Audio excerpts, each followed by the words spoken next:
Hay delirios que emergen en la vida y en el arte y causan desconcierto o aversión a quienes los contemplan.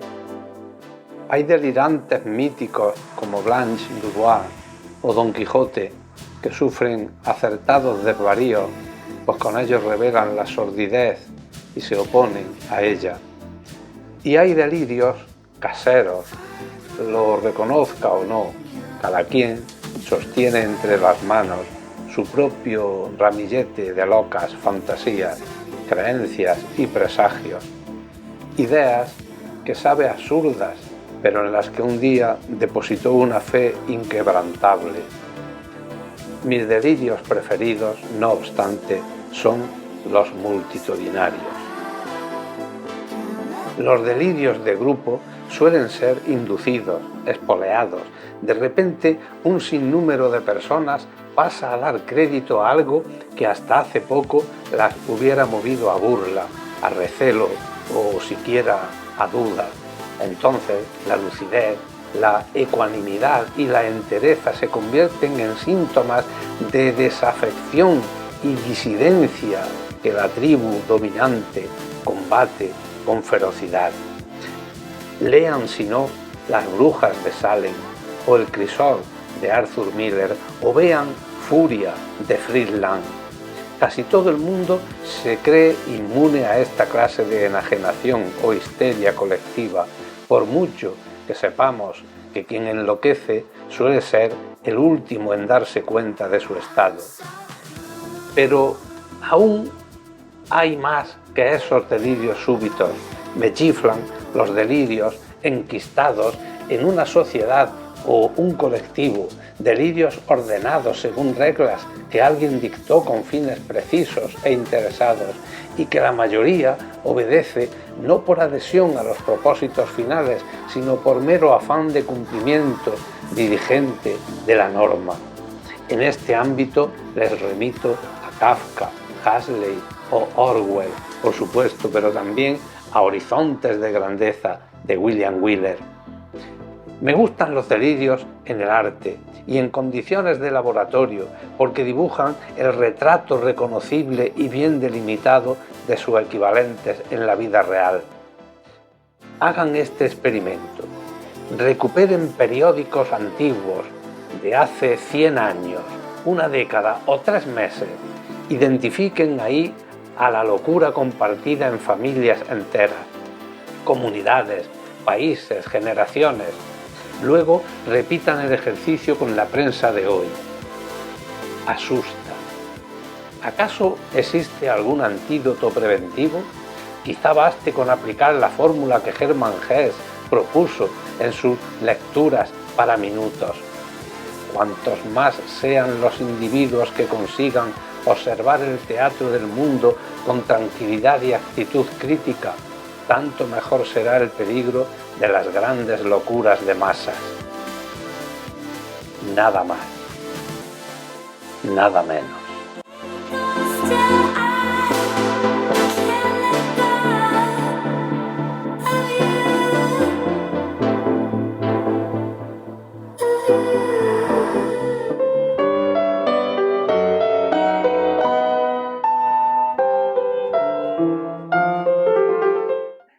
Hola, ¿qué tal, amantes de Thalía? Os doy la bienvenida a una nueva entrega de Teatrerías, la particular visión del teatro en 9 La Loma Televisión. En el episodio de hoy vamos a ocuparnos de la entrevista que le hacíamos al dramaturgo sevillano Alfonso Zurro, con motivo de su presencia cerrando el Festival de Teatro de la Sala La Paca en Jaén, a donde vino para representar la versión que ha hecho del poema de Shakespeare La violación de Lucrecia por el Teatro Clásico de Sevilla.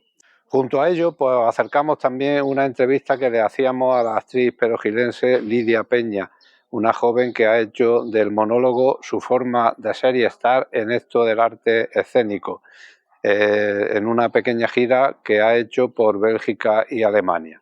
Espero, como siempre, que sea de vuestro agrado y con el Teatrerías 407 os dejo.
nunca fui director, o sea, ni fui escritor ni nada. Fui un niño como todo el mundo y no supe que tenía algunas cualidades.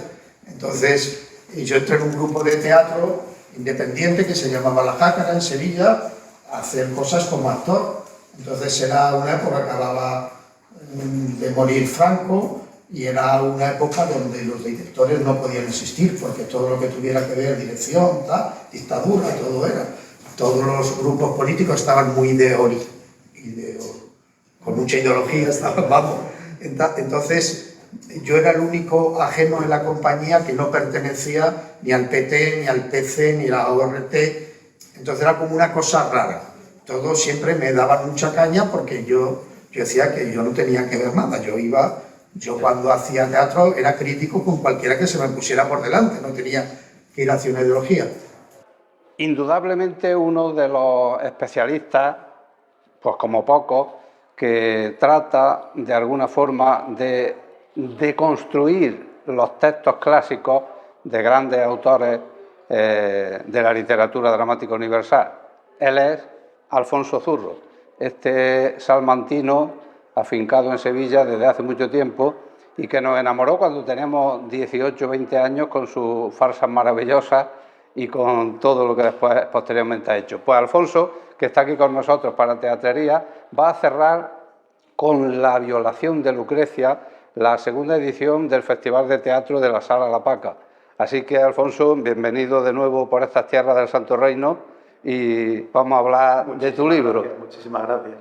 Yo decía que eres especialista como pocos en deconstruir o descontextualizar los clásicos y en este caso pues te hace eco de una historia que sucedió 500 años antes de Cristo. Ya el patriarcado estaba marcando terreno. Sí, es un texto, es un poema lírico de Shakespeare. Algunas veces se ha trasladado a teatro, incluso también hay una ópera y siempre se ha utilizado mucho en pintura sobre todo. En pintura como una excusa para poder pintar el cuerpo de la mujer semidesnudo, una acción de violencia, que eso en la época del barroco se utilizaba bastante. El texto de Shakespeare, el mismo título lo dice todo, la violación de Lucrecia. Lucrecia fue una dama romana y fue violada por un príncipe, un heredero del rey, y entonces esos sucesos, aquel hecho que ocurrió en Roma, históricamente, según algunos, también hay un poquito de leyenda, pero dieron pie a que terminara la monarquía en Roma y empezara el periodo de la República. Bueno, pues en esta versión que haces del texto del poema de Shakespeare para el teatro, un monólogo, Lucrecia, la actriz Lorena Ávila, que es un pedazo de actriz, como vais a comprobar en las imágenes del teaser que nos ha pasado la compañía, define en la sinopsis la obra para alma incandescente. ¿Por qué? Porque es una historia que está contada de tal forma que va abriéndole la piel al espectador. Es una obra que no se queda en los sucesos, sino que cuando el espectador se quiere dar cuenta va entrando dentro de él. Porque no solamente se cuenta la violación de Lucrecia de Shakespeare, sino que al mismo tiempo se está entrando en el hablar de hoy y en narrar otra historia más de otra violación. Entonces el espectador se va envolviendo muy lentamente, sin él ser consciente, cuando de pronto descubre que están ocurriendo otras cosas. Hemos intentado buscar pues, lo que tiene que tener el teatro, emoción sobre todo, y lo que buscaba también el teatro griego, el teatro de aquella época, el teatro romano, era catarsis y era llegar hacia límites muy hacia arriba. ¿Y por qué cree, Alfonso, que todavía 2500 años después el hombre no ha aprendido nada y todavía seguimos luchando por esa igualdad, porque no pasen estas cosas, por el bullying, se celebraba ayer el día contra el bullying, no hemos aprendido nada prácticamente? Pues desgraciadamente no, por eso los textos clásicos siguen siendo clásicos, porque nos siguen hablando de los mismos problemas que tenemos hoy. Entonces ese problema, esos acosos, esas violaciones que hemos visto y que vemos a menudo que nos estremece, las que echamos las noticias, esas violaciones en grupo, todo esto que hay y que se sigue dando, dices, Es que hace 2500 años ya está narrado por los historiadores romanos este suceso. Y este suceso pues dio pie a muchas formas de entenderlo, a muchos análisis, y desde entonces hasta ahora pues seguimos porque desgraciadamente no hemos cambiado. Por eso lo que decía yo al principio de descontextualizar o deconstruir, que es lo que se lleva ahora mucho en gastronomía, pero también en teatro. ¿Te sientes a gusto deconstruyendo los clásicos para que la gente de hoy sepa que las violaciones no solo han estado, estarán, y si no ponemos medios seguirán estando, y hay muchas guerras en las que se pierden los derechos humanos y se prostituye todo? Sí, es terrible, y yo creo que también tiene que ocurrir que muchas veces me ha dicho la gente, es que este texto es extraño que lo haya escrito un hombre, un texto, y yo digo, si es que somos los hombres los que tenemos que ponernos aquí a la cabeza también de reivindicar que estas cosas no pueden suceder, que hay otra forma de entendimiento, somos nosotros también los primeros que tenemos que decir basta, en este sentido. Estamos viviendo una época, desgraciadamente, donde hay gente que estas cosas las mira, les cambia de nombre, las mira de otra manera, las cambia de nombre, sigues escuchando cosas muy machistas y diciendo, es que claro, va con una minifalda, pero hija, todas estas cosas que te revuelven, pero que desgraciadamente están ahí, y cuando lees el texto de Shakespeare te encuentras con frases y dices, Dios mío, si es lo mismo. Es lo mismo, dice, claro, Shakespeare lo escribió hace casi ya 500 años, pero estaba narrando una historia que se había escrito ya hace 2000, en su época 2000 años, y desde ahora 2500 años, o sea que estamos ahí todavía. Por eso, como yo siempre digo en nuestro programa Teatrería, autores como Alfonso Zurro, pues yo creo que son necesarios, y más en una sociedad, Alfonso, como la que ahora desafortunadamente parece ser que se quiere lo que decía antes, que se le intenta cambiar de nombre a las cosas, pero las cosas existen. Claro, el machismo existe, la violencia de género existe y todo existe. Yo creo que el espectáculo está funcionando, y máxime cuando hace poco habéis ganado el premio de la arte escénica de Sevilla al mejor espectáculo y al mejor autor. ¿Qué sientes, un hombre como tú, tan premiado una vez más? Bueno, pues siento lo mismo que decía hace poco aquí en una charla que he tenido con compañeros, que hay que trabajar, hay que intentar esforzarse, hacerlo lo mejor posible y ya está. Y luego después el público es el que lo tiene que decidir. Y uno hace teatro para el público, para emocionar, para conmocionar y para que en algunos espectáculos, lógicamente, disfruten, se lo pase bien, pero en este para estremecerlos. Y como todo, afortunadamente, no es jijiji, jajaja, y en teatro, en las artes escénicas menos, ¿cómo está recibiendo el público este montaje, allá por donde estáis yendo? Pues muy bien, muy bien, muy bien. Estamos con unas críticas magníficas, la gente sale muy emocionada y aparte de que se sufra, se disfrute, porque en el teatro, yo lo digo también, aunque hagas la mayor tragedia griega, esa tragedia griega, aunque te conmocione, aunque llores, tú has tenido una experiencia diferente como espectador. Pues Alfonso, muchas gracias por estos minutos para Teatrería. De nuevo lo pillamos por aquí, por Jaén, y es bueno pues siempre acercarnos a su dramaturgia, a su forma de entender el teatro y a la necesidad que tenemos en esta sociedad de que existan compañías como el Teatro Clásico de Sevilla o como todas aquellas por las que ha ido pasando, que siempre han dejado tu huella. Y todas las que siguen peleando en Andalucía por intentar hacer teatro e intentar hacer teatro bueno. Pues muchas gracias, Alfonso. Adelante para siempre. Y a vosotros dejamos con un pequeño teaser de La violación de Lucrecia por el Teatro Clásico de Sevilla.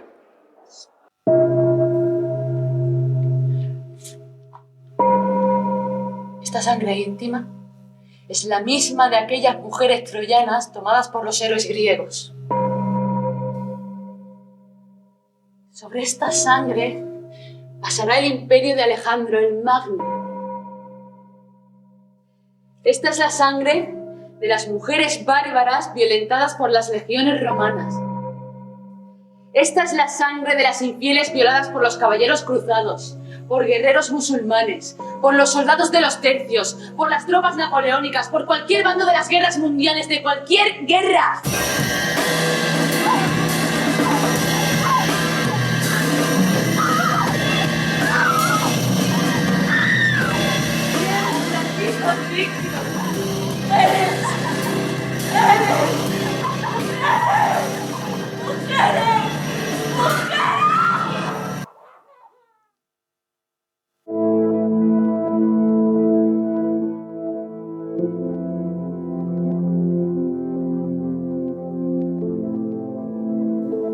Yo fui Lucrecia.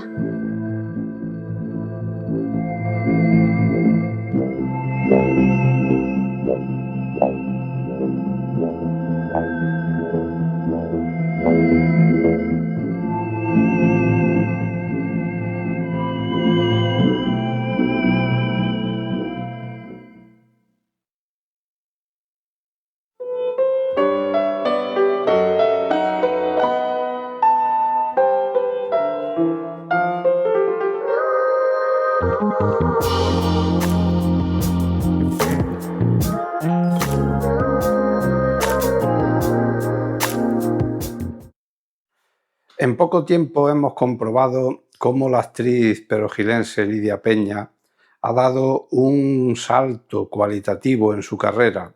Hoy nos ha atendido desde Berlín, donde se encuentra haciendo unos bolos de su espectáculo. Me pregunto y te pregunto, Lidia, ¿valentía y riesgo en tu decisión de dedicarte a esto o hay algo más?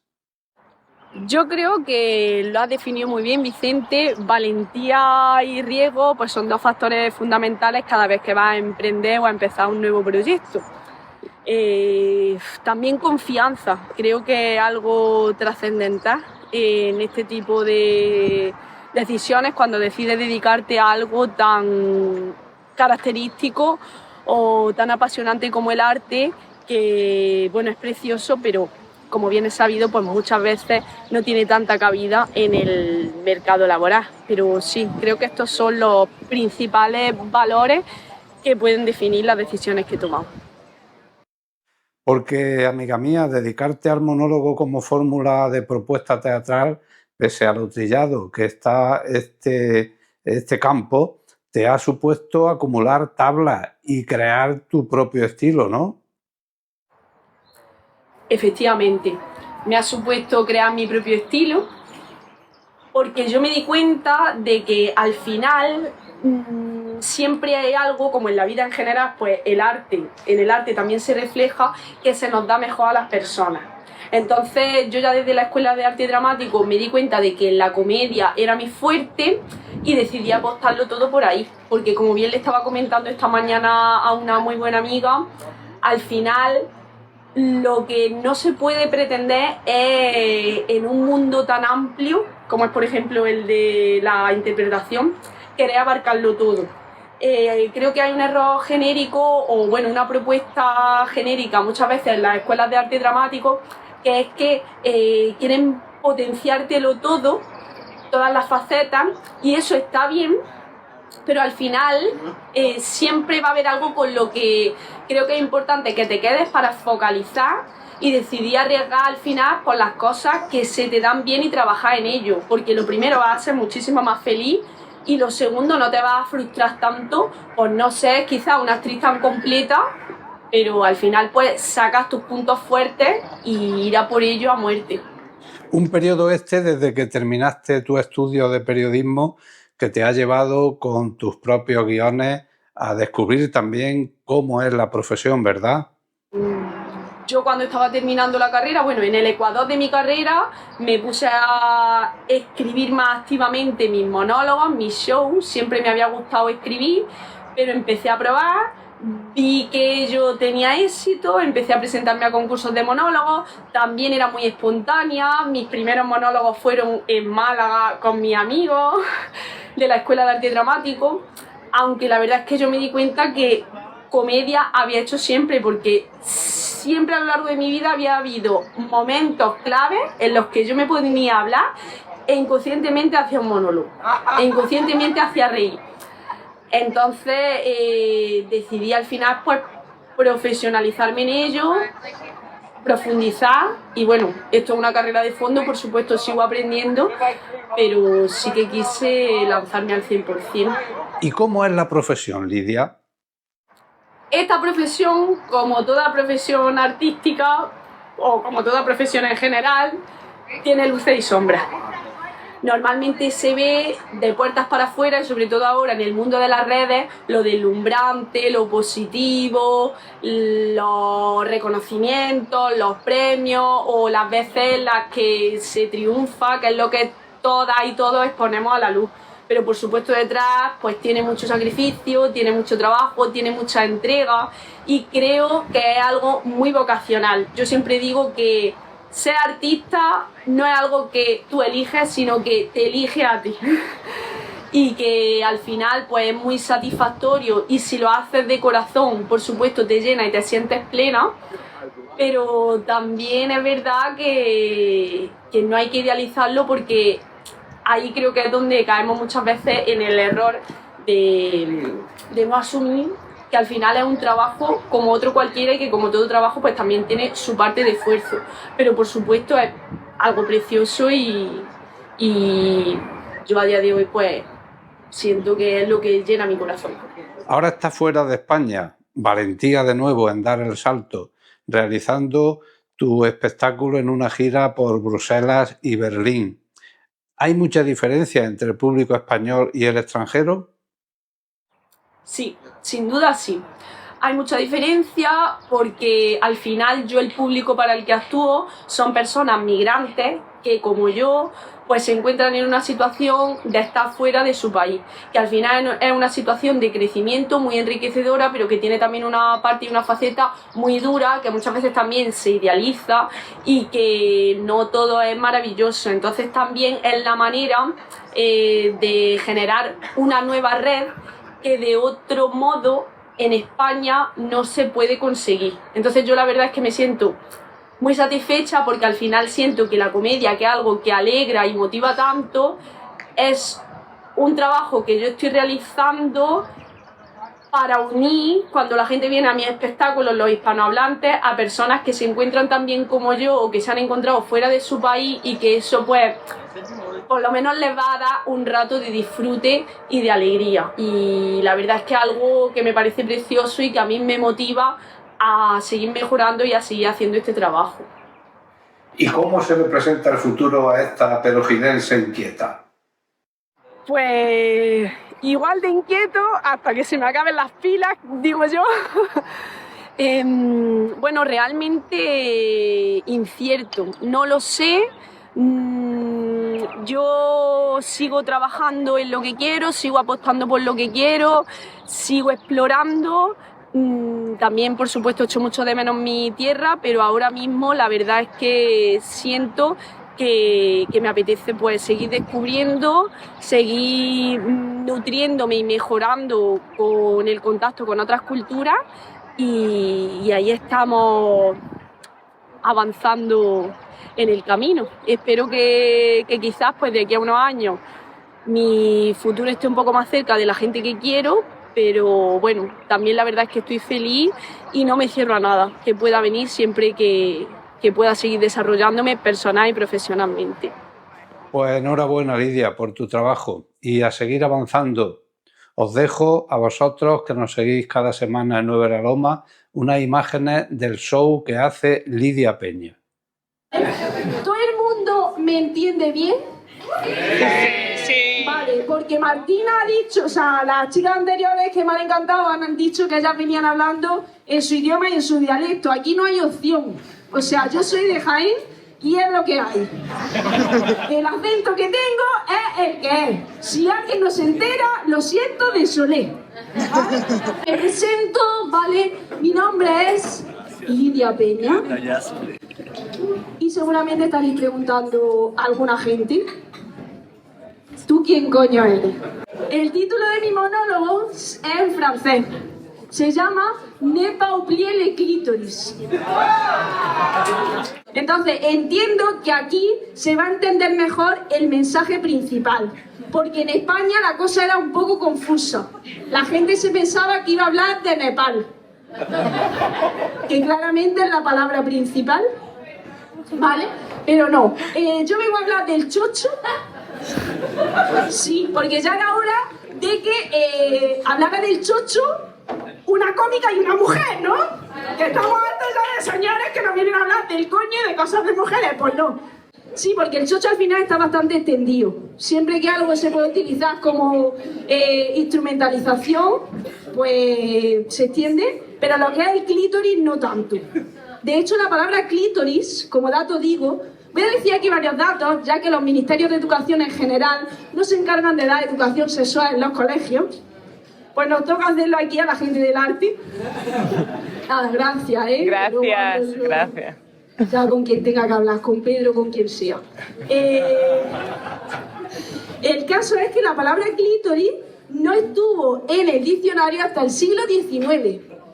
O sea, para que veamos lo atrasados que vamos. ¿Vale? Pues imaginaros, si hasta el siglo XIX no estaba en el diccionario, pues dime tú a mí, hija mía, ¿qué iban a hacer con eso cuando se lo encontraron? Claro, y es que yo creo que el problema principal es que el clítoris no está en el imaginario colectivo. Y por eso tiene que tomar presencia, ¿vale? Porque de lo que no se habla, no existe. Mira, os voy a contar una aneddotilla, ¿vale? Yo hace unos meses me partí el pie, un hueso, el quinto metatarsiano. Como hoy me vean aquí los de la mutua pegando saltos, me quitan la paga.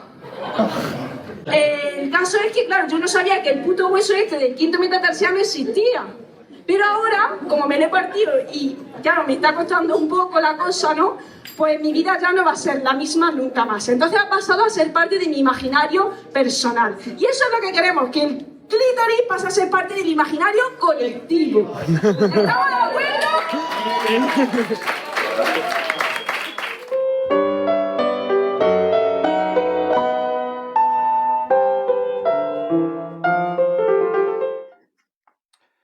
Hay una escena en la obra Las Bacantes de Eurípides que me dejó tocado cuando la leí por primera vez con apenas 19 años, y es la del triste final del rey de Tebas, Penteo.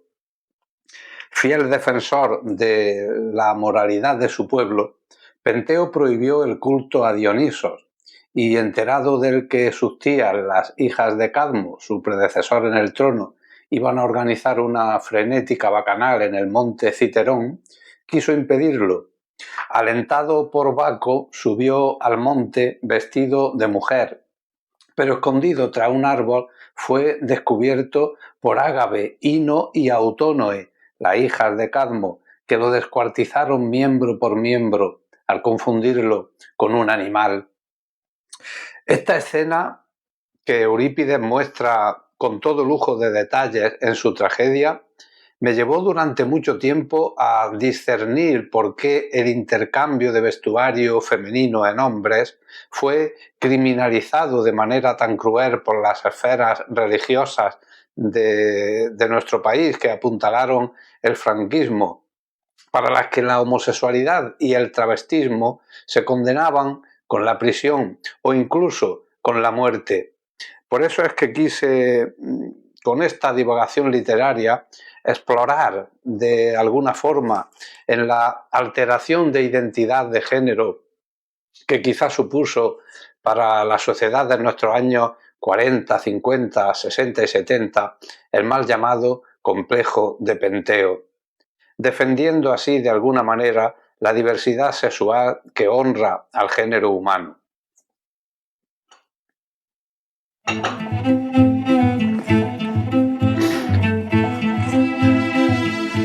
Deseo. A la carne se va por 1000 caminos. La música predispone los sentidos y en la penumbra del burdel se fragua el destello del cuero y el acero.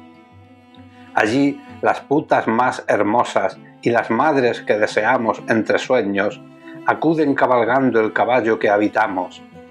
Temes la brasa de sus bocas, enredar tu cintura en sus caderas, donde el barro y la calentura se evidencian, rodar por la moqueta, follar en los servicios. Abolida la inteligencia, la carne nunca permanece. En esa hoguera efímera te consumes y aunque sospechas que la sed no tendrá fin, ya buscas el borde de los vasos. Porque el brocal de tu pozo solo repite la senda oscura de tu nombre, porque el péndulo de la oscuridad y el miedo tic-taquea en el reloj del corazón. Pero todos venimos de provincias donde reproducimos a escala estos antros, estos burdeles, pero nos falta el aliento movedizo de Dionisos. esa consagración que trasciende la podredumbre y la engalana de ceremonia. En provincias carecemos de egregios filósofos perversos y ya Dionisos revela el destino del acólito que pretende divertirse sin pagar el óbolo del más dulce calvario. Quien se mofa de la orgía no ha de atravesar incólume la frontera prestigiosa de la noche, porque sus porteros son celosos y no perderán la ocasión de desvirgar a ese atrevido. Porteros que son bacantes disfrazadas y proclaman que quien atreve esa burla ha de morir 2 veces como nadie, pues ¿acaso no es posible desterrar el nazi que dentro llevamos y nos hostiga?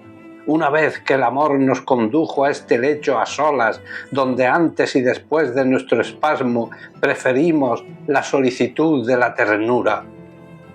Allí la estación final ya es una cripta que alquilan como catacumba los modernos cristianos, celosos del goce del nuevo sacrificio. Penteo rasgó su velo, atrevió la hondura de la piel violado por los que agrupan bajo el pabellón de lo fugaz. ¿Con qué argumento los espantas? ¿Con qué piedad te lames luego las heridas? Ellos son tu propia grey, te han marcado la nalga con su fuego.